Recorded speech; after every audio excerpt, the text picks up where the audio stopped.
All good. All right, everyone, welcome to the Real Estate Game Changer Show. I'm your host, Mike McKay, based in Jacksonville, Florida. And each and every week, we do this show with people who are changing the game of real estate all over the country. And for anyone in the Jacksonville area who's got some sales experience, maybe you're thinking about getting into real estate, we are looking to hire some salespeople for our team. So if you're good at sales, send me a DM on Instagram and let's talk. This week on the show, we have a returning guest from about a year and a half ago. Pat was on the show, but doing something a lot different now. So, Pat Flynn, welcome back to the show. Hey, happy to be here, Mike. I appreciate all the support you have given me over the years, and you're always at M3, and we talk at least every couple of weeks. So I appreciate your friendship and support and everything we do as well. Yeah. Well, likewise, man. I think my first 25 real estate deals in Jacksonville were done with you. So. I love it. Including a few insane ones, but we can leave that story till the end. So. um, Things have changed a lot, and we were talking offline since the last time you were on the show. So maybe kind of give people a little bit of update of what your focus is today versus what it was in September of 22.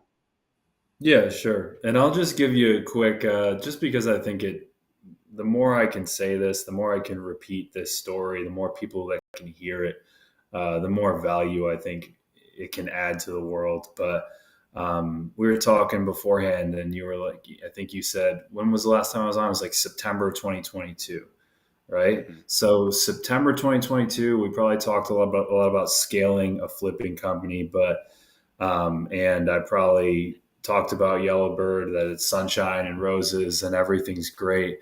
But reality was September 2022 was not a great time for me.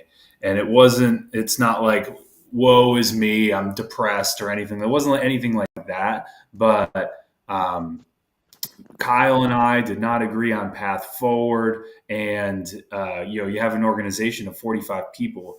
And if you have 45 people in that office and everyone's kind of rowing a different direction, it's just uncomfortable. And you feel like you're failing them as a leader because you can't give them the path forward. And we were very much in there. You remember the Fed bumped rates a lot in 2022, the biggest one being in June when they bumped it 50 bips. And September, we were just kind of recovering from that.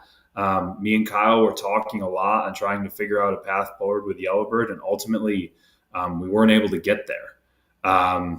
So I found that during that time period, I was like I said, we had an organization that was lacking leadership and lacking a good vision forward. So I was working long weeks to try to figure out what that vision was, and everything I came up with, me and Kyle just couldn't get on the same page with. And that's nothing against him, or he wasn't necessarily right, I wasn't necessarily right. We just had different opinions on the future.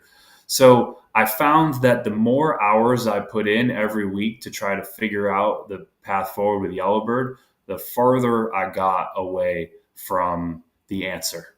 And it was so fucking frustrating that I'm usually able to work my way out of any problem, right? It's just like, I got a problem, I just work harder and solve it. I'm not getting deals, I just call 5 times as many people, you'll get a deal. Yeah, right. And that's how I've solved problems throughout my life. So this was so confusing to me. It's like, why am I working harder and getting further away from the solution? What ended up happening was, I saw this video it's on Netflix. It's a documentary called Stutz, with Jonah Hill's therapist, Phil Stutz. And it was really, really good. And he talks about that specific situation where sometimes Hollywood actors would just make $20 million doing a movie, and the movie would be done, and they'd feel completely lost, and they'd get anxious and depressed because they didn't have their next thing. And how he'd work through it with them is not grinding to find the next thing; it's working on you. So working on your fitness, working on your relationships, and working on yourself mentally. So what I ended up doing was almost stepping completely away from the office. I took Wednesdays and Fridays off, spent a shitload of time with my family, started doing M3s, which was like no real purpose for M3s, right? I just like working out with people in the morning and pushing hard and doing some mindfulness. And I started writing more. And the less I worked, the more the future became clear. And that's when everything started to fall into place. So, Hmm. long answer to your question, but for anyone that's listening that's going through a time where they're having trouble figuring out that path forward, and I'm only saying this because I've met a lot of people struggling with that next step, that next path forward, the answer is not working harder. The answer is looking deeper within, figuring out what you're passionate about, figuring out what you really want to put your time into, and you don't figure that out by working hard. You figure that out through solitude, through spending time with people you love, through reconnecting with your friends over beers or a glass of whiskey. That's how you figure it out. And it's been incredible for us. Yeah, so over that time when you were trying to figure out what to do, how did you come to the conclusion of wanting to get into the home building business? Sure. So great question. And yeah, I talked about lack of vision earlier. Now with Flight, we have a 3-year crafted vision, vivid vision, a 12-page document that documents exactly where we will be October 2026.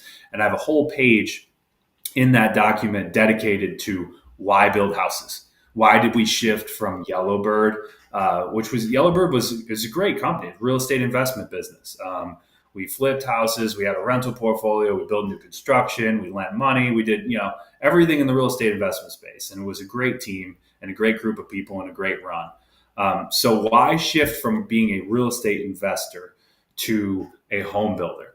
I looked at every option, right? During my work time period, I've talked to you about several of my ideas, Mike. I was looking at business brokerage ships, like brokering businesses here in Florida. I was looking at some like personal coaching stuff. We looked at bail bonds. I thought bail bonds was like a cool, scalable kind of cash business. I did. I spent like 10 days hard researching the bail bond business. I mean, And it's I needed went down in that some path parts of with Jacksonville. yeah, I know. Jackson's a great market for it. Well, you look Yeah. around and you see all like the shitty bail bonds buildings. I'm like, I can do this better. I know I Yeah. can. Um, but ultimately, it ended up like I graduated college in 2009 and bought my first piece of land in 2010. I've been very deep in real estate and loved real estate since in my entire working career, I've been doing this. And since I've been in Jacksonville since 2013, I've made a lot of connections with real estate people. I love the meetups and even national conferences like IMN. I have a lot of connections in that space and I enjoy it. What I didn't enjoy was the volatility of being an investor. I wanted something that was more stable. I knew that what I so I want so there's step one. I knew I wanted to stay in real estate by some capacity because it's Mhm. stupid to like all this effort and you're good at it and you're why would you give all that up, all those connections and all the networking you've done just to go into bail bonds or something like that. So I wanted to stay in real estate. So how are we going to do that and not really be an investor anymore? Because I wanted to build something that was way more scalable. And Mhm. building Yellowbird scalable was not necessarily smart because flipping houses is great, but it's not always necessarily the best thing to do. Flip houses. That's why Open Door is doomed for failure, right? Because it's not always a great market to flip houses. Sometimes you shouldn't be doing anything. And like Kyle was completely right with that. Like sometimes it's best to just stay on the sidelines and wait some stuff out or maybe lend more money and do less deals. So that's what I didn't like about that space. I wanted something that I could continue to scale forever and adjust and tweak things as they go. So building a house is a very scalable process. It's the same widget over and over again. So staying in real estate, home building is a business of process, right? Where you do the same thing over and over again, and it's systems operational. And then the last piece of it was I looked at what are our biggest problems as a country in America, and I think affordable housing is a massive one. You just look at the numbers. That's why pad split is doing so well, because it is just getting, wages are not keeping up with the cost of housing. Look at what happened with rents. Look at what happened with the price of houses. I think I think as I mean, not even an opinion. As a country, we are massively underbuilt for residential housing. So I team those three things together, right? We're staying in real estate, solving a problem that America really has, especially in Jacksonville, um, and doing a business where I can scale it, and it could scale as a national level, which is something I really wanted because my passion is developing leaders. So um, we we took our team, the leadership team at Yellowbird, that was already ingrained in traction and the way we operated, and that's why I say, like with flight, I kind of started on third base because I had all these leaders that already knew the system with traction. We moved it over. My theory in business in general is if you have fantastic leaders and you have a good system to operate and solve problems, it doesn't matter what business you're in. Doesn't matter if it's bail bonds, we buy houses, building houses, tech. It doesn't matter what it is. If you have great leadership, you can do anything.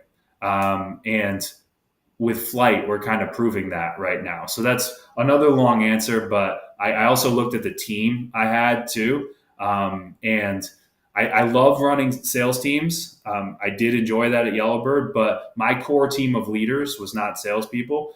It was just operationally fantastic people. So I had confidence that we could go in, learn how to build a house, solve those problems in a system of traction, and continue to solve problems, in perpetuity. Because that's what home building is. It's solving problems over and over again and continuing to hone what you're doing. So Yeah. that's why we went into home building. And for the people who like kind of don't know like how you've set up flight, like you're not like a track builder, right? So you're not speculating on these tracts of land, right? Because that is fluctuated by the market. Maybe talk about what you're doing differently than like a DR Horton or one of those. Yeah, so the goal one day is to be at a DR Horton level. But what we have to do now is, because we're constrained as a new home builder in every way possible, right? We're learning how to do it. We're constrained by cash. We have pressure from the market and, our competition kind of pushing us down as well. So there's a lot of headwinds against us. So my thought was the best way to get into this space was doing what I know how to do. So I'm not going to say I'm a great developer. I know some basics about it, but what I can do really well is buy houses, right? And if you're buying a already developed infill lot, I think that it's the same as buying a flip house, right? You're not taking a lot of risk. It's just run the numbers as if, it's the same as running the numbers on a house you're flipping or a brand new infill lot, right? Hmm. So that was my thought on getting into it. Plus, I wanted something a little more blue ocean than we buy houses, and the competition for buying these infill lots just isn't as aggressive as it is for like a house, right? There's still Hmm. people buying lots, sure, but way less. There's way less people out there hustling for lots than there are hustling for houses. So I wanted to get something that was a little more of a moat. And honestly, this is a painful way to do it because infill building is hard. Track building is much easier, just to do the same house over and over again in a row. Infill building has its challenges, but just capital wise, the fact that it's a little blue ocean and there's not people like DR Horton doing it, that allows me to Hmm. compete. Because I'm not, how am I going to compete with DR Horton or Dream Finders on it, buying from a developer? Like, they're going to blow me out of the water. But what I can compete with them is doing direct to seller tracts of land, direct to seller infill lots, wholesale lot infill lots from wholesalers, JVing with people like you, Mike. So like, I'm using my skill set with Yellowbird to now just try to add value to all those guys I did deals with back in the day. So that's why we're doing it. We're doing it. It's a necessity in order to get to scale quickly. Yeah. What are some of the unique challenges you face when doing infill building versus track building? So track building, everything's wide open, right? Hmm. You don't have shit in your way. Everything's planned from the beginning. Infill building, there is an issue every time. you have you have a power pole in your yard. The grading isn't right, and you don't have enough dirt. You're flowing into the water's going to flow into the neighbor's yard. Maybe you start to dig and build your pad, and the neighbor's septic tank is in your yard. Or maybe their plumbing goes through your yard, or maybe they have a fence that goes in the back of your yard, or even they've built an addition that's on your lot. Like it runs the gambit, and that's like, what do you do? Like, who's right? Sure. So what we do is we try not to be righteous, right? Is we'll go to the neighbor and be like, a lot of times we'll pay for it, but be like, hey, this is our lot. Do you mind if we take your fence down? And like we'll build it, we'll pay for it and build it back afterwards. And we're working with neighbors on that stuff, but it's nonstop, Mike. It's trees, power poles, issues with the curb and doing sidewalks. It is like Mm. and never mind even utilities in the city of Jacksonville. Like whether you need a well or you're hooking up to the current water system. Like JEA has trouble even knowing sometimes. Sometimes JEA tell you, yeah, there's a tap there, and then you find out later there's not a tap there, and you have to drill a well. It's just all of that stuff that I just mentioned is completely like handled if you're track building, right? Like everyone Mhm. knows ahead of time exactly what it's going to look like. Hey, sewer's running through the street, everyone connect to it, like non-issue. With us, it's an issue every fucking house. Yeah. Jeez. And then, like, I mean, you guys have ramped up like really fast. I mean, I've just kind of seen from the outside, and obviously we talk, and I talk to some of the other people who work on your team, and I know part of that is you say you kind of started on third base with, bringing some of your leaders over from Yellowbird, but what Yep. else do you think has allowed you guys to ramp up? Like, I don't actually remember the number of builds you're at right now, but I think it's like kind of a lot in a short period of Yeah, time. I think the main reason is being very purposeful with what you were doing. I had a Mm, decision to make when we got started, um, and it was either to keep my leadership team at Yellowbird and start slow and buy lots and have a goal to build. I think my original goal is going to build 25, 30 houses in mm, 2024. And that's what I was going to do. And I was going to slowly build it up from there. I got approached by a local group as I told the whole world that I was going down this home building route. And I called mm, everyone and told them. And I got approached by a local group. They're friends of mine, JWB. Alex Safakis is a good friend. Adam Eisman's a good friend. And they wanted to build some of their own houses. So they asked if maybe Flight could build some of their stuff too. So I kind of had a decision to make of if we're building cost plus for JWB and myself, we need to ramp up quick for this to make mm, some sort of sense. So honestly, I had to sit on that decision for a couple days because it's like I don't want to go too fast and screw up and take a lot more risk when like there's no pressure on if it's me, Ben, Sarah, Mercedes, and Cooper in that office. There's no overhead pressure. We can just kind of go at our own pace. Where if I'm going fast and I'm hiring great people and we're not using QuickBooks and we're getting great softwares and we're really ramping up for the future, I have to build a lot of houses to pay for that yeah. overhead. So it was a purposeful decision. I ended up going the faster route, and the ultimate decision for that was because of my people, right? I didn't want to slow down Sarah, Ben, the leadership we had in the office just because I was scared to go fast. So there's a Mm, lot of challenges with ramping up a home builder that fast, right? We're fighting where if I just went the slow route, we're me and Ben are slowly learning how to build houses together, taking our time, and it's easy, and there's no pressure, right? And problems aren't a big deal.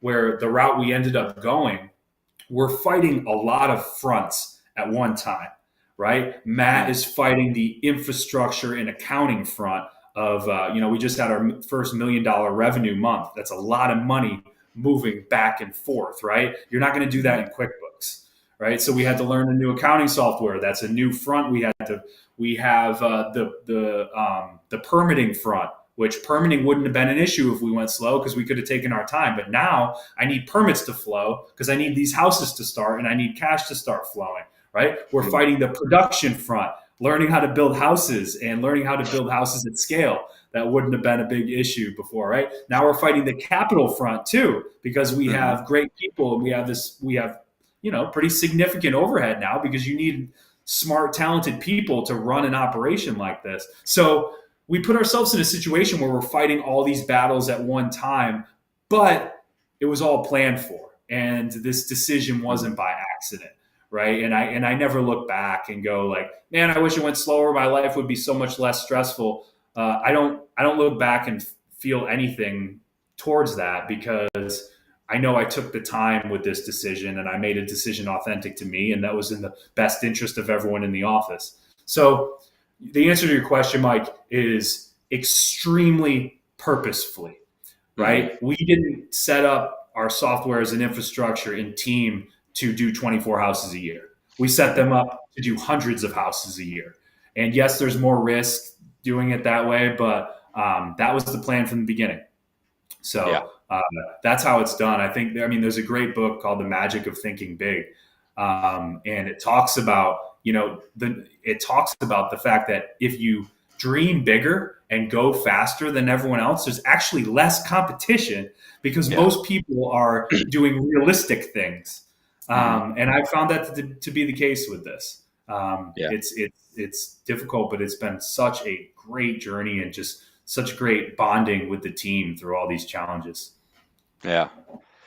And I think it's interesting too. Like I've found that it's like you either pick one or the other. Like either you're gonna just go out there and have a really small team and just do whatever, or you're gonna grow it really big. I think for a while in my own business, like I kind of got caught in the messy middle of trying to Yeah. do something in between, right? And that is the worst place to be. Your expenses are high, but like you're not getting the benefit. You don't have enough people to not work a lot, not work on every part of the business, right? It's actually the Yeah. worst. Middle is the worst place.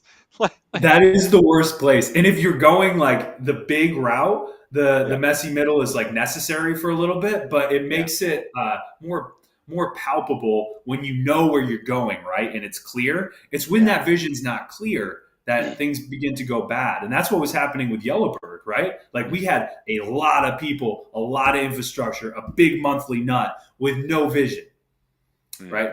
This is at the end. yeah, So your vision is what allows you to get through that mucky middle time period. And yeah, if you're in the middle and you're like wavering on whether you want to do it or not, that's brutal too.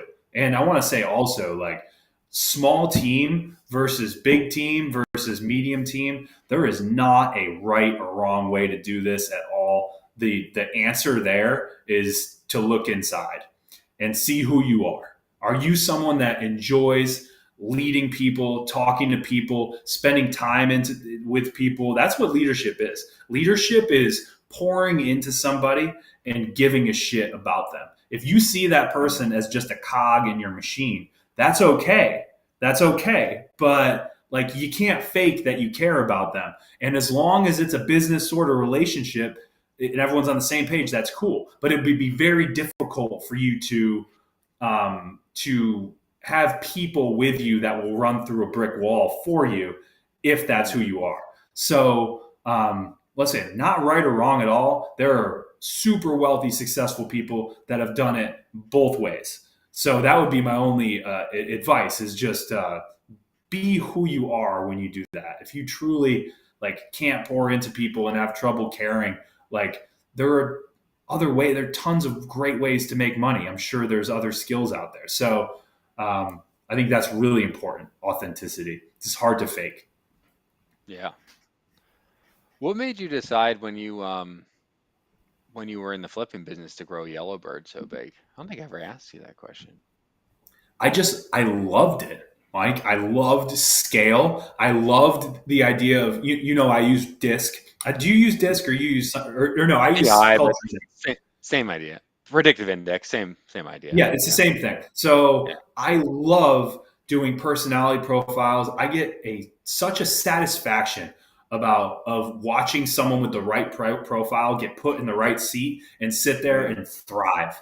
I get so much satisfaction out of building a team, out of growing a culture, out of helping people set goals and grow, and watching a team put numbers up on the board and watching those numbers increase every single week because you're doing the right things to make those numbers increase and everyone's held accountable and there's great camaraderie. I get a lot of satisfaction out of that. So with Yellowbird, I was in some mastermind groups and looked across the country, and I saw that the highest volume real estate single family home buyers, privately owned, not hedge funds, in the country were doing around 400, Mm. 450 houses a year. So immediately that's where I wanted to be. I wanted to be the top with them. It showed me that it was possible, right? We were probably doing 200 or so at the time, and it showed me 400 was possible. And networked with these guys and girls and figured out the way they ran their shows and the way they took leads, the way they did marketing, the KPIs they tracked, and I got a lot of enjoyment out of implementing that and growing the operation. That's what I'm passionate about, Mm. and watching it go from talking to people in 2020 and telling me that 30 deals a month was impossible, and then watching our team of like 15 fantastic salespeople accomplish that month over month over month was so incredibly satisfying. Watching those salespeople make the money they did was so incredibly satisfying, and I get a lot of joy out of that. Yeah. Yeah, it's super interesting. It's like sometimes running into people who actually do it breaks your belief. And I don't know if I ever told you this, but I was talking to someone else who was actually on the podcast. I think the first time you and I met in Jacksonville, I thought the people who flipped a lot of houses did like five a month. And the first time I sat down with you, I was like, "So how many like houses do you do or whatever?" And I forget the number at the time, but it was a lot. And I was like, "Oh shit, I didn't even know that was possible." Yeah, Like, it stretches your mind, right? yeah, you're like, I'm like, okay, like, so I mean, someone did it, so like, then I can do it, right? I mean, that's the first thing that comes to Absolutely, mind. So it's absolutely. interesting how that passes down, right? Maybe you had that experience 5 years before with someone that you ran into, and then you pay and pass it I down. did. I Yeah. mean, I didn't think, I didn't necessarily think doing when I started marketing and I was like writing letters and signing them in 2013 in Jacksonville, like, and I'd get like 5 calls a week or something like that. Yeah, doing 30 deals a month, it's unfathomable, Yeah. right? But until you meet someone that's doing it, and this was a great group. They're called Homestead Road. They're in Minnesota. I still talk to Andre. He's a great guy. Um, and there's another guy, Frank Cava, who does a lot of volume too in like the Maryland area. Good dudes. Have they sustained that through the market changes? No, That volume? Okay. no. Yeah. I mean, they've adjusted and tweaked and had a new path forward, but they just have, those guys have just different goals than me. They're different type of people, and they've adjusted in different ways, right? Which has been interesting, right? Because Hmm. 2022 sent shockwaves. The music stopped in 2022, as you know, Yeah. and it sent shockwaves through the industry. And watching the way that people have reacted has been very interesting to me. For people I really respect in Jacksonville to people all around the country. I mean, Yeah. it's interesting, right? You figure out who you are. You saw here in Jacksonville a lot of partnerships break up, a lot of people get out, some people get in. Like you see so much. It's really interesting. What were some interesting reactions that you saw around that time? Some changes that people made,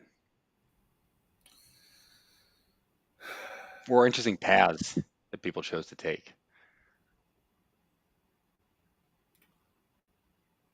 It's really. I look back and I'm just thinking locally.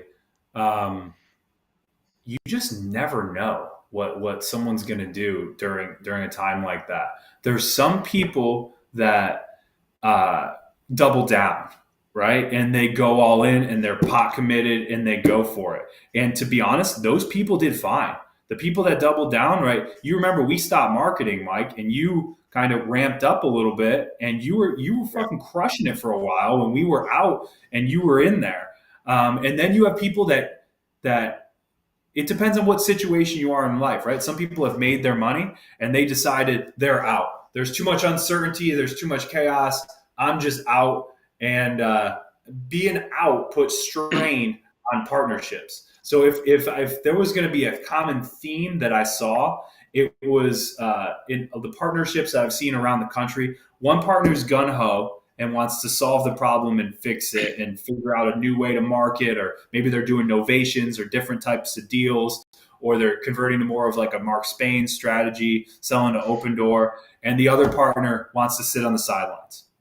I Mm. saw a lot of that. And neither of those opinions are wrong, right? But you can't run an organization with one guy like that and the other girl that wants something different. So Yeah. I don't know if there's anything I got from it, Mike. It would be my lesson learned is be very careful and be very aware of who you become in difficult times. Mm. I think that is a true testament to your character. And when times are hard, when you're losing money, when things fucking suck, you want to be proud of the person. You want to look back 12 months, a year from then, back to the person you were at that time period, and you want to be proud of that person. You don't want to be like, I'm a little bitch who hid under a rock, right? Yeah. And I don't mean hide under a rock like choosing to get out of real estate or anything like that. I mean answering the phone when investors call you and things aren't good. I mean going out and having the tough conversations with your team, not being snappy or an asshole when you're with to your team when you're losing money or when they screw up, not being an asshole to your kids or your wife when because you're under stress at work because things are going bad. So that's what I learned is I think people show their true character under pressure like that, and I will always strive to be proud of the person that I come under pressure and be the calmest under pressure rather than tweaking out and doing something, making stupid emotional decision. Yeah. No, I remember that time actually because I did double down, and there was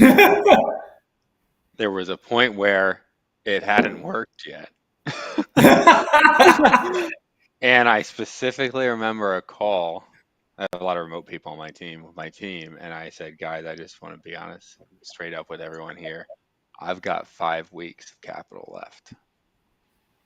And if we don't get deals in 5 weeks, like I don't have the money to keep paying everyone.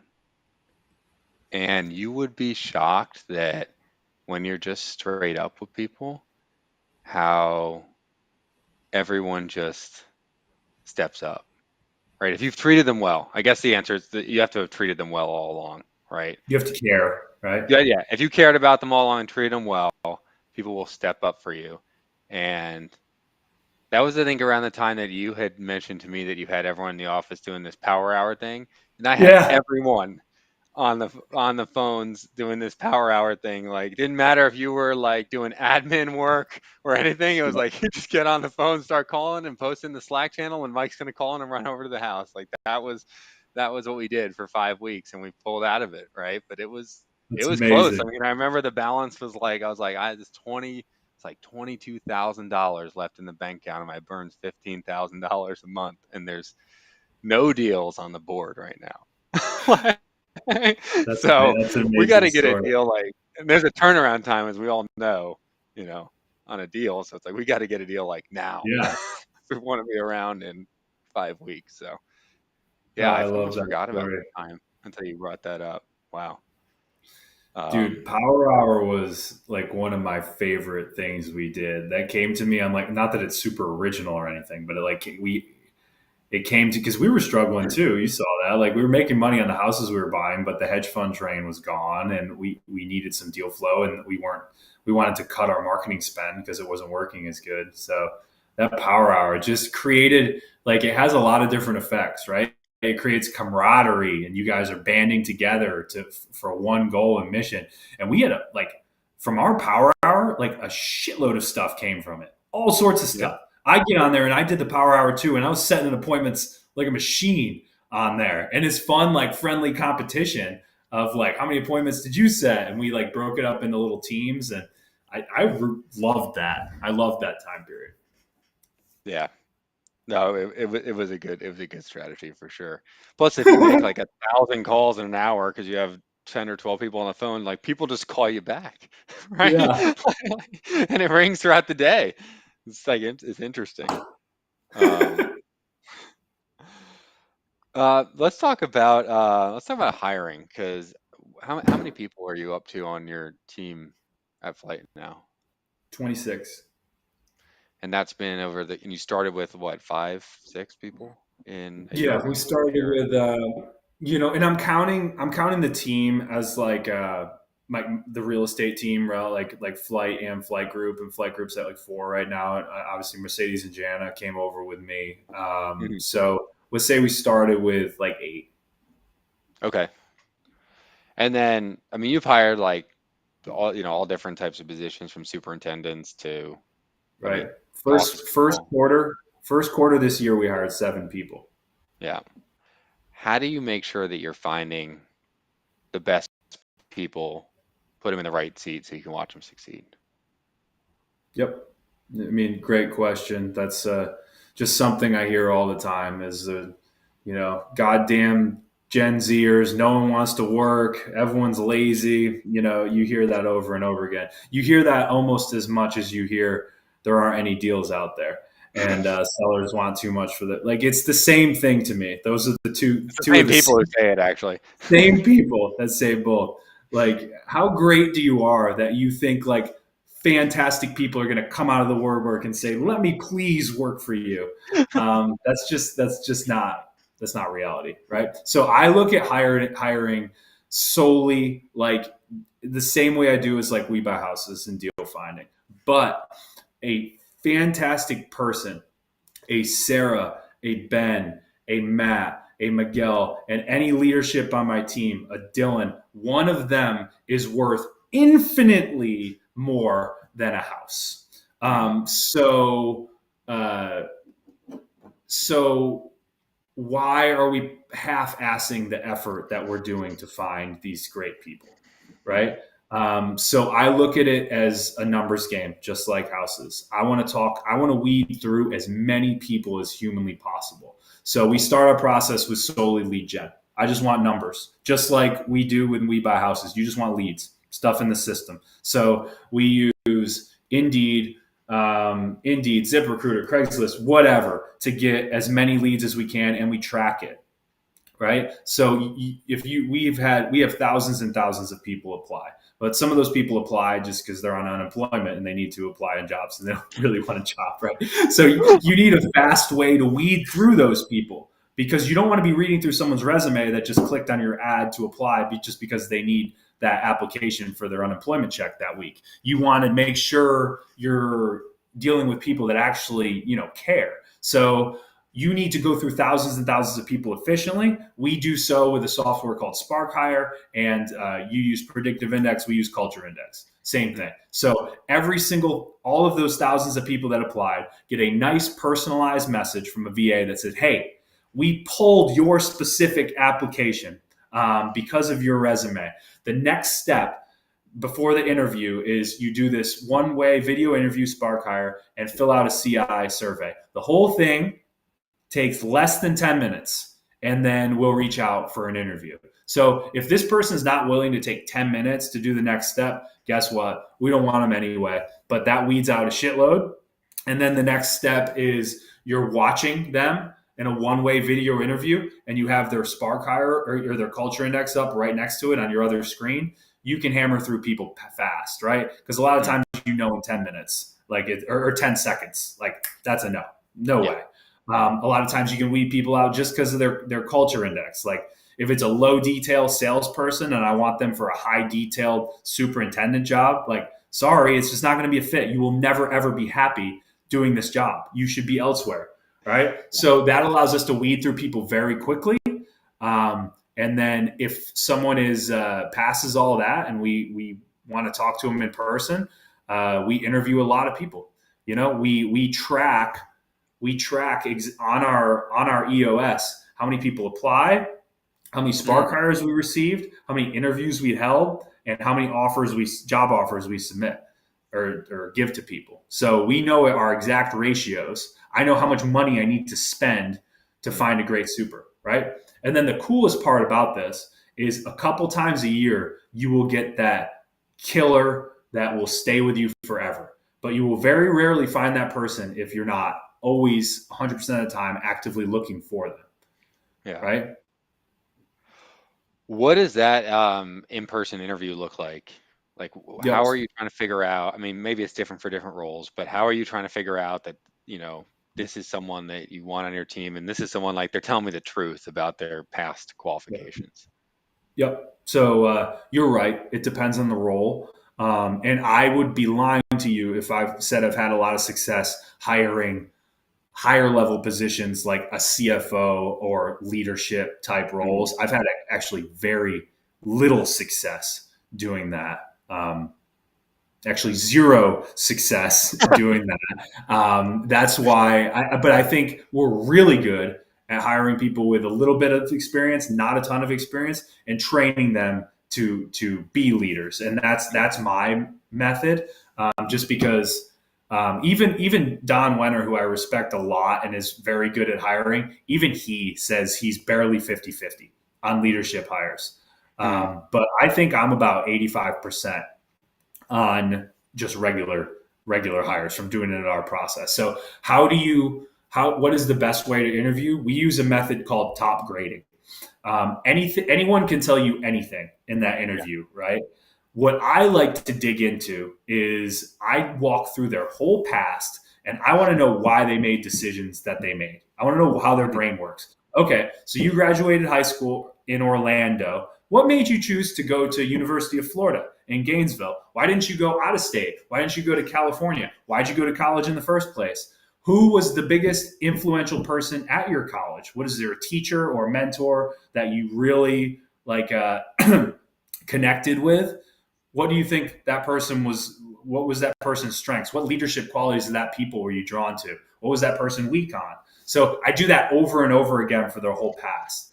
I want to Mm. know what sort of projects they did at college that they were really proud of.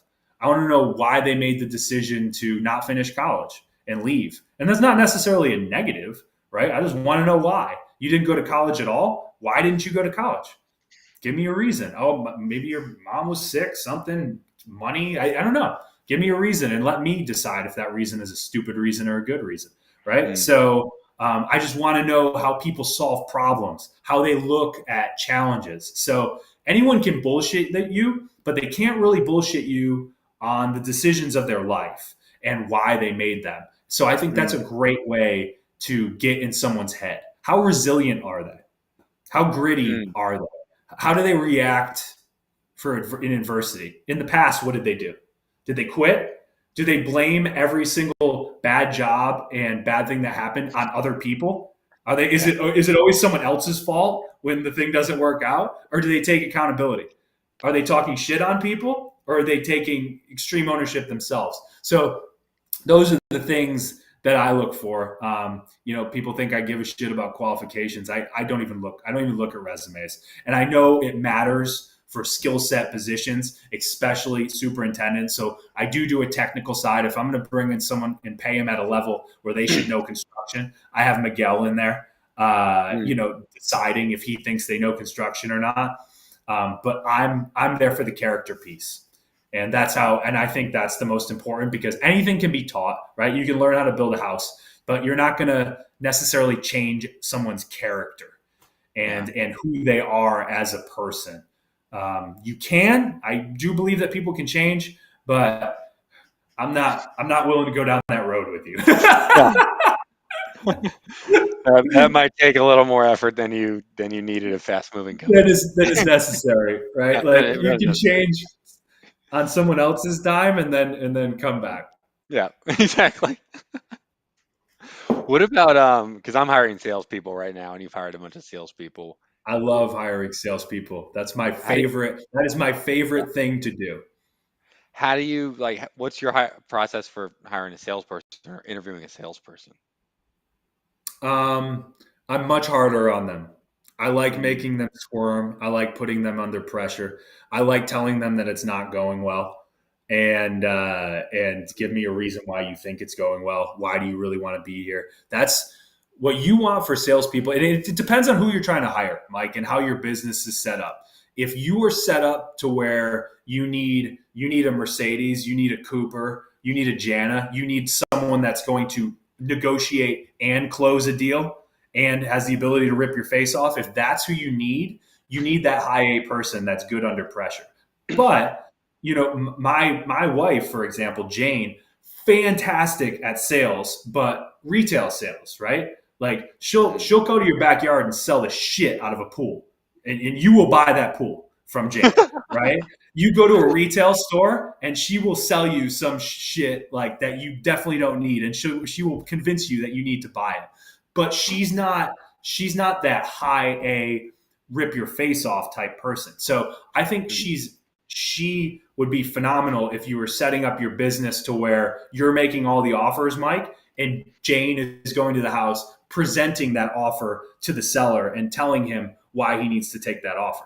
Someone mm, like a Mercedes or a Cooper is going to go to a house, very little direction, and they're going to hammer that person down and make them feel uncomfortable and get a contract signed. So neither way is wrong. Actually, that business Homestead Road that I told you about, they mm, operated with salespeople like similar to a profile like Jane, where these people are mm, just super likable, super friendly, and just presenting offers and good at retail sales.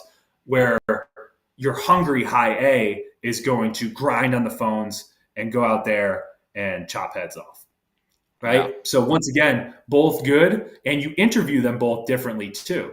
So I've only interviewed the high A Mm, type people, and that's my method. I like to get to know them. I like to see if they can take jokes, how they are, so how their social ability is. Can they read a room? Can they read me? mm. And I like to make them uncomfortable. And I like to see how they react and squirm to awkward situations when I straight up say, "Got to be honest with you, this isn't going well. I'm not feeling it. Can you? Or do you still? Do you think you still really want to be here? Tell me why." How do you react to that, right? And the best people will shock you Yeah, oh yeah. with what they say. But they can handle a lot, right? They're resilient. They can handle rejection like that. So let's see if they can really handle it. Mm, Those are my favorite type of people to interview. Daredevil profiles, trailblazer profiles, high energy persuaders. mm. Um, because they're selling you. They're naturally salespeople, so they're there selling you the whole time, Yeah. which I love. Yep. But it's the same thing. I'm going through their past. I want to know why they made decisions. I'm probably just putting a little more pressure on. Yeah. Are you doing anything after that interview for salespeople, for example? Yeah, well, if I really like the person, they're going to come in for a shadow day. Huh. They're going to come in for Okay. a shadow day, or like what I used to do too is like we used to have deal machine up and running. I was like, before the next time, for the next step, put in 100 deal machines and make put 20 leads in my system, Mm, something like that. I used to do that as people used to reach out on Instagram a lot or Facebook and be like, hey, like, will you mentor me or can I pick your brain about real estate, sort of thing? And I said, sure. Put 100. Here's my link for Deal Machine. Put 100 leads in here. Read this book. It was a Darren Hardy. What's that Darren Hardy book? Read the Compound Effect, okay. Yeah. and put 20 leads in my system, and tell me when you're done, and I'll get coffee with you. You know how many people did that? Anyone? Was it one? No, zero. No. Zero. I have one I do that's kind of it's even way easier than that. People will message me and they, "Oh, I have a bunch of questions. Like, can I get on a call with you?" I'm like, "Sure, this week's just crazy. Just hit me up next week." No one hits me Simple up as that. no one hits me up next week. I'm like, "Come on, you don't care enough to send another message next week?" Like, I was gonna spend like an hour on the phone with you. Like, you know, it's just interesting, right? There's been a couple people who have, but Yeah. they're willing to do it or whatever. Yeah. Um, Listen, what- what- I'm never going to be too good to help somebody out, but you have to, because I'm reaching out to people at high levels too, and like I get ignored and told yeah, no all the time, which is cool. Like I know people are busy, but as you're reaching out to people, try to add some sort of value. Don't just think like, hey, let me buy you lunch and like pick your brain on if is real estate a good path for me, sort of thing. Like that's just, if you took every single one of those, Mike, you'd have one every single day, and it would just be a complete like waste of your time. So that's what I would say is like I love talking to people where they're like, "Hey, I got this deal. Like, will you look at it for me?" Like, you bet your fucking ass I'll look at a deal with you. Absolutely. Like, and what I told someone the other day is, listen, the more stuff you send me, and the more deals we do, the more we communicate, and the more you're in my office, and the more you're around Coop, and the more you're around Mercedes and my team, and like, guess what? You're around enough, you may get ingrained into the whole goddamn thing. So that's how you do it, in my opinion. Add value. yeah, yeah. No, I think it's true. It's like I'm always happy to sit down and talk with people, but the worst thing is I've sat down and talked with people and they don't do anything, right? So it's like if you give them a simple Of thing course. like just hit me up next week or do this, and it's like okay, well maybe they'll do something with the info that I give them, right? And then that's cool to see when people actually do something with the information. It is. It is. Um, what other challenges have you had with different types of positions? Oh, actually, one more question. Actually, what's a shadow day? Oh, Shadow Day's just 4 hours, and I want to see how they are interacting with people in the office. And it's important to me that I have buy-in from everyone in the office. So if we're hiring a superintendent, their Shadow Day is going to be driving around houses with the other superintendents. And at the end of the day, I'll say, "Hey, Hmm. Miguel, was that guy a fucking weirdo, or did you like him?" Right? That sort of buy-in is good because if I hire a superintendent and the whole team that's working really well together is like, "Oh my god, like Pat hired this freaking guy," like if that's their attitude, not good, not good. I don't care how good the guy is. I need buy-in. So that's the main purpose of Shadow Day. Is let's see them in the environment around the office, make sure it's a fit for them, make sure I get buy-in with everybody here as well. So they're just tagging along, not like, just hanging out. They're not really like Yes, doing anything. It's just to see if they're kind of culturally get along and then people think they can actually do the job. straight hanging out. Yep. Gotcha. What other stuff do you do when hiring for other positions that aren't sales? Um, nothing specific. I think Spark Hire is a great software. It is lead gen and talking to as many people as humanly possible and following a process each time and tracking your numbers. You know, Yeah. I can't remember the number off the top of my head, but say it's I need 700 applicants in order to hire one superintendent. Those numbers stay pretty consistent. I think that number will go down actually because there's not, the labor market hasn't been as strong. But knowing how much money it costs me to get 700 leads to hire supers important, right? So tracking numbers. If you're a people organization that requires leadership and growth, you should know how much it costs you in marketing to hire a person. It's an important Yeah. KPI, so we track that. Are you doing any outbound recruiting? Like with like hiring recruiters. Either hiring recruiters or just reaching out to people, like not just Yes.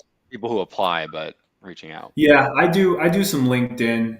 I have no issue like poaching from the big guys. Like I'll poach from Dreamfinders. I'll poach from Dr. Horton, from Lennar, from David Weekly. Like I will poach from those guys all day. Yeah. Yeah, sometimes I get on there, fire off some messages. Is it just you or you've got someone like And doing that's doing not that with systemized. you? It's just It's not me. systemized. Okay. Yeah. We may systemize it one day, but for now, it's just me. At Yellowbird, our HR person used to do it, and she did a great job. We hired like a controller that way. That was pretty successful. Came Okay. from a local company. It was very good. So I asked because I've got someone starting doing that in 2 weeks for the No, show. I think you. It's tough to poach from like I would never poach like my peers, Yeah, right? yeah, Because that's just kind of shady and gives you a bad name. But poaching big competitors, like not only are you making them weaker, you're making yourself stronger. Like I don't know. Like, and you're giving that person a better life, and you're like they're leaving. If they're super happy there, they're not going to leave, yeah, right? So you maybe you're offering them more money or more opportunity. Like, I don't see any negatives there. yeah. Yeah, we're mostly poaching people from other industries who are in sales Yeah. Well, because yeah, that's definitely cool. Like car sales is great. yeah, yeah. I just hired a Car, car sales guy starting Monday, and I'm interviewing yep, 2 more car sales guys next week. that Because translates really well. yep, yeah. I was Translates shocked when really I well. talked to a lot of them. I'm like, wow, never knew how much those guys talk on the phone. Like, it's Yeah, the I same mean thing. it's a It's lot 100 more than calls that. a day, like, and Yeah, then I'm talking to people. yeah. Um, what let's talk more about a little bit more about leadership in our last few minutes here, because I think that's. I mean, I heard your podcast with Wally, which I thought was amazing. People should listen to that, but just maybe share more about kind of your theory on leadership as you're growing an organization. So, um, if you are going to successfully grow a people heavy organization, in my opinion, so people heavy meaning like exactly what I'm doing, right? Like you need physical people in the field away from the office. So away from me, like I don't see the supers much. Like they're out in the Mm, field building houses like as they should be. And if you get to a point where you're doing hundreds of houses and you got 30 supers out in the field, and you don't have strong leadership, not only me, but strong leadership within the organization, those supers being leaders, the senior supers being leaders, you will fall apart. And not necessarily fall apart, you will cap, mm, right? You will cap, and things will get so chaotic. Uh, that you won't be able to make forward progress anymore because you're just busy dealing with problems. You're going to lose accountability. Things are going to get sloppy. So Q4 of last year, I knew that this would be a problem for us. So I went down the road of we need a great leadership development program. Plus, it's something I'm passionate about because I truly care about the leaders in our organization. A lot of my satisfaction comes from watching them grow. So what Wally would say is a level 5 leader is someone that has put themselves at a level to where they do not need to do anything anymore because the leaders under them are so strong and powerful and have stepped up and taken complete control. So, what does it look like if you are building an organization and consistently training level 5 type leaders that are operating that way? The sky's the limit in how you can grow, right? And at the mm, same time, as you grow, you're giving these leaders more opportunity to make more money, take on more responsibility. I'm not naive to the fact that people won't leave me for bigger opportunities one day. I welcome that. If someone is trained at flight and becomes a fantastic leader and gets hired at some other organization at 3 times the salary to run the show, like I'm very proud of that. And that's actually what we're trying to do with Flight and our flywheel is we want to be a leadership incubator. Because mm. why can we do that? We can do that because I'm passionate about it. Wally's passionate about it, and we put a lot of time and energy into it. And I think the world needs it. So I think, as I said before, it doesn't matter if you have great leaders in your organization. It doesn't matter what business you're in.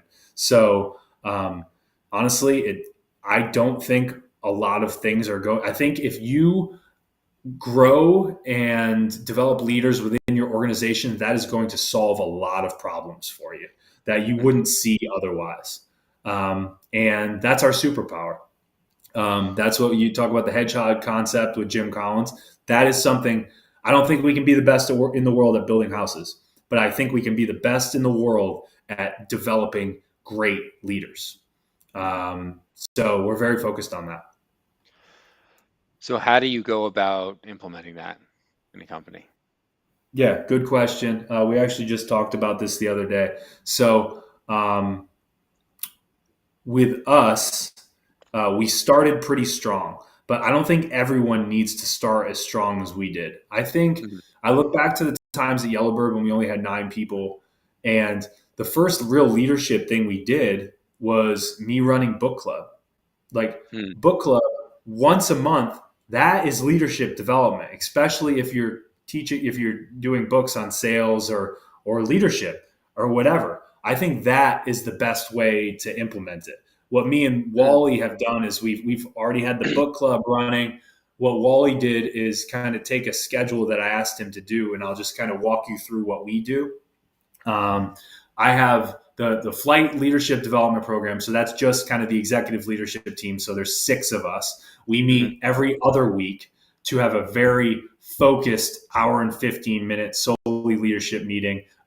We talk about maybe a book or a podcast or a YouTube video. We talk about real life situations happening at flight. We mention people's names, issues we're having with certain people. Hey, maybe this person is like high fives for certain people that are stepping up.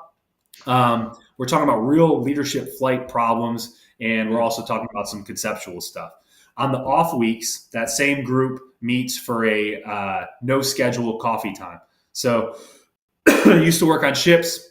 10 o'clock is the sacred coffee time. If you work through coffee time, you're an asshole. So I implemented just coffee time. So we go over to Starbucks and we just bullshit, no real schedule. It's good bonding for the leaders on the team. So we have a touch every single week. So that is like the And, executive leadership team, and and that goes in perpetuity. the coffee is only for the leadership team or anyone who wants to Yes. show up from the company. Okay. No, not everyone is welcome at that. Okay. For everyone in the company, there's once a month called Take Flight Leadership Launch, and that's where Hmm. people are self-selecting. So you know who's coming next because it's the people that attend that and the people that attend book club.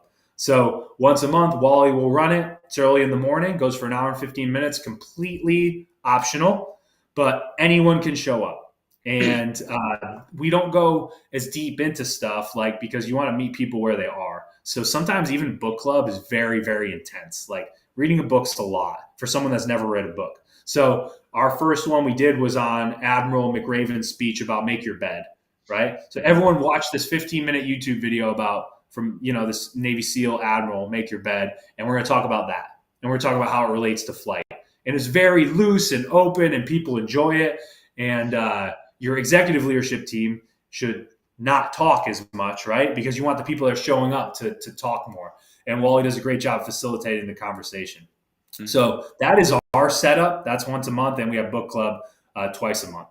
But I think a good way to do it is to start small, do it once a month, and invite everyone maybe, and just do like a YouTube video or something, like a leadership YouTube video or something like that. And maybe you start with like a coffee time with just your executive leadership team. Get coffee with them once every 2 weeks and just start the bonding and see where it goes. But that's Yeah. our setup. What's your format for like the book club? Like, are people reading it? Like, how much are they reading in that month time? And then what's discussed? It's every 2 weeks, and it's we usually split a book into threes, so it is not heavy reading. Like you're reading a third of a book every 2 weeks. It's not heavy, and it rotates who runs it. So I have some questions I like to get asked every time, and then um, the person has the freedom to kind of do whatever they want at the same time with it too. So the What important thing is you have someone else running it every time. That's another leadership thing. Is someone taking control and commanding a room.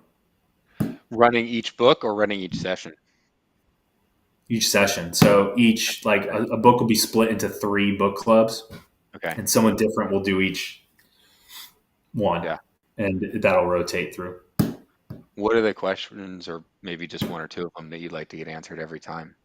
The main thing is what at the very end. It's what are our key takeaways that we got from this that we can implement at flight, and what are some key takeaways you got from this meeting that you are going to implement in your personal life, and how are Hmm. you going to do so, and what are you committing to?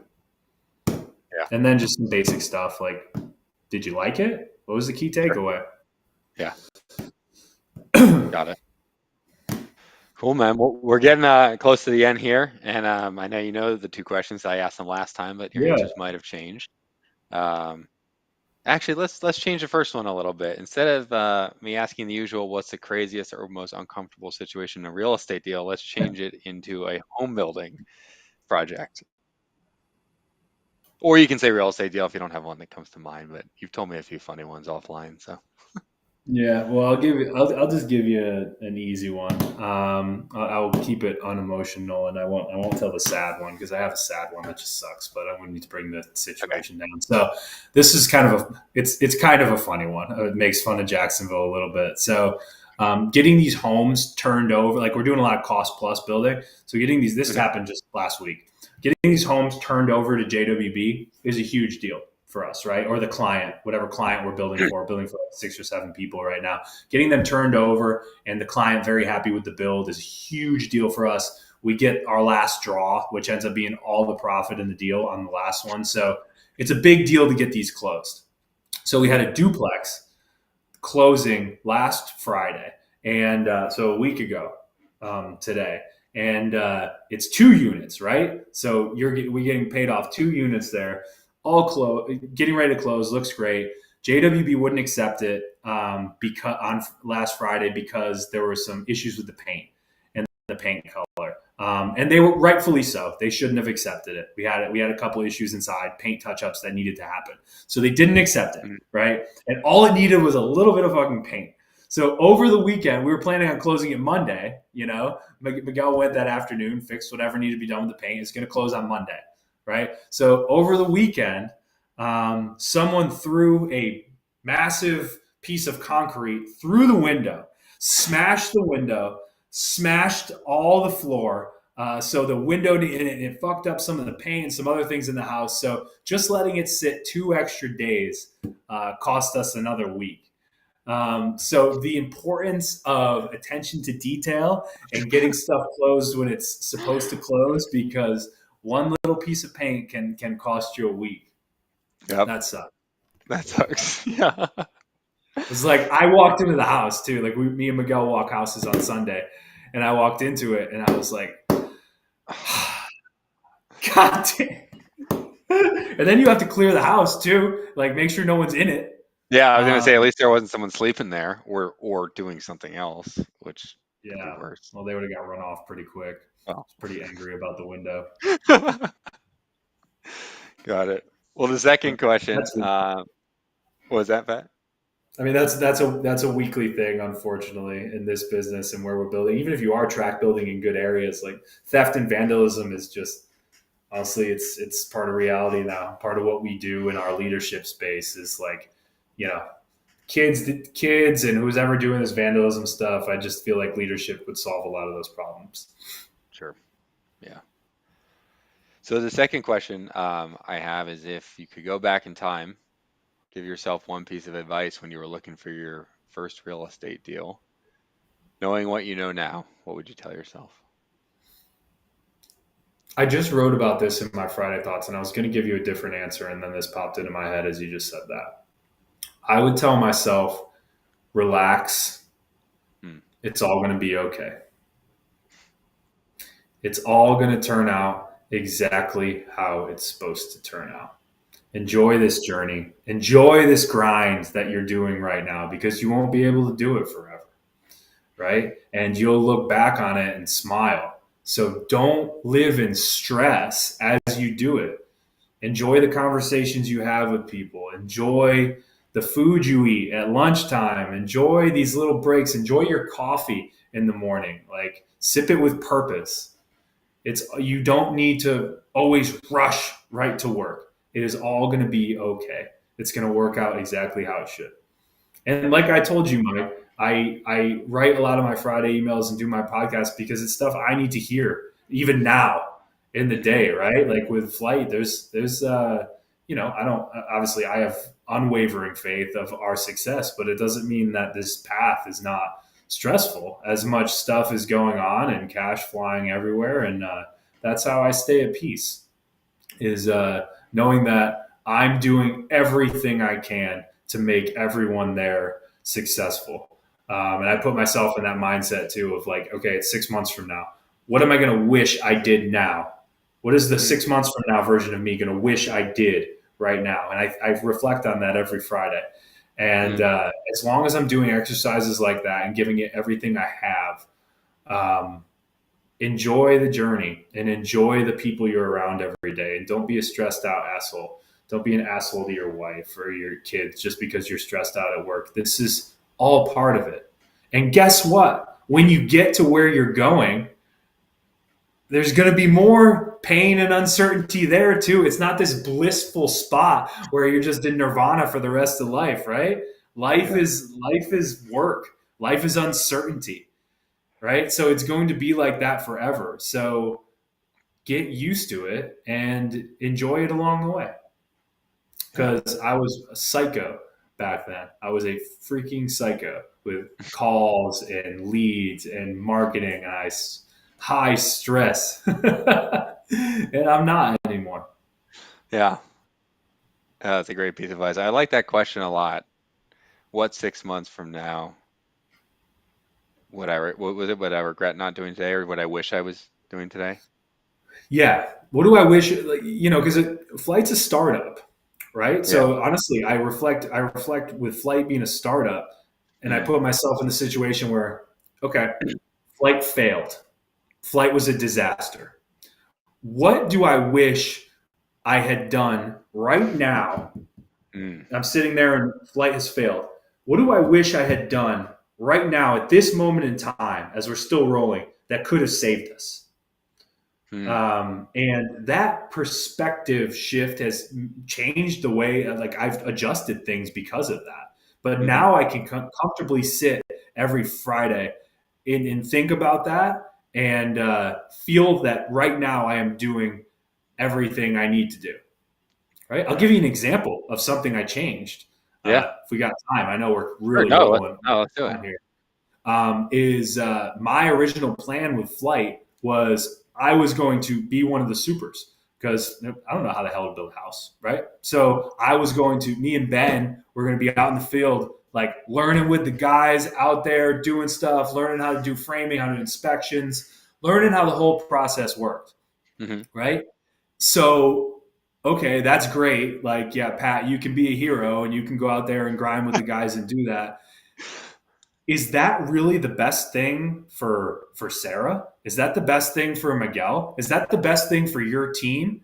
Just so you can feel good about yourself that you're going out there and working.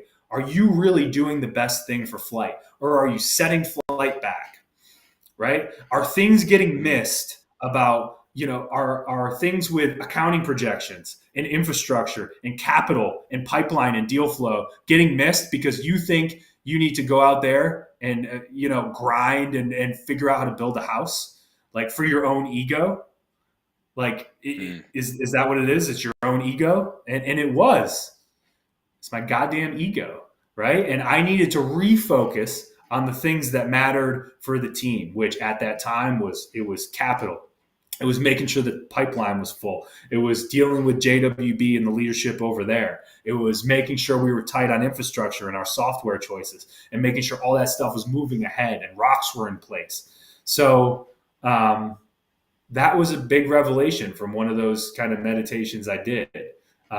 So try to get out of your ego and do the things that really matter for the team that are going to that bring your unique skill to the team. So that yeah. was a good revelation. Yeah, I like that a lot too, because when you think and you place yourself in that future spot, you kind of have clarity in the present. Because in the present, you might be like, "Oh my God, I have 1,000 things to do today." But if you put yourself in that spot, you're like, "Am I really going to be pissed at myself that I didn't answer these 25 emails that are sitting in my email, or that I didn't call Right. this one person back who I could call next week because they don't care?" Right? Like, it's interesting to put in perspective that way. For sure. If people want to reach out to you after the show, I know you're hiring for a bunch of positions, so maybe they're interested in that, or maybe they want you to build them a house or anything else. How can people go about getting in touch with you? Yeah, definitely always looking for talent. Um, even if you have no skill set whatsoever and you like some of the leadership stuff I said, definitely reach out. Instagram is a good way. It's You can hit up at Flight Builders Instagram. You can hit me up. It's Pat Flynn STF. You can go to the careers website. You can email info@flightbuilders.com. There's a ton of ways. There's a million ways to reach out to us. If you are looking to get a house built and you have lots in Jacksonville, same way. We respond to all of it. So if you're looking to sell lots, we're a buyer. If you're looking to sell a development or something like that, we can make offers on that stuff now. So really anything. And there's a ton of ways to tons of ways to reach out. I don't mind giving my cell phone number either, but that's not the most efficient way to do it. If reaching out to Cooper or Mercedes with these lot deals is the best way, and they're everywhere. If you can't find them, you're not trying hard enough. You're not trying to help a lot. Yeah. Cool, man. Well, this was awesome. Thanks for being on. Yeah, man. Thanks, Mike. I always enjoy this.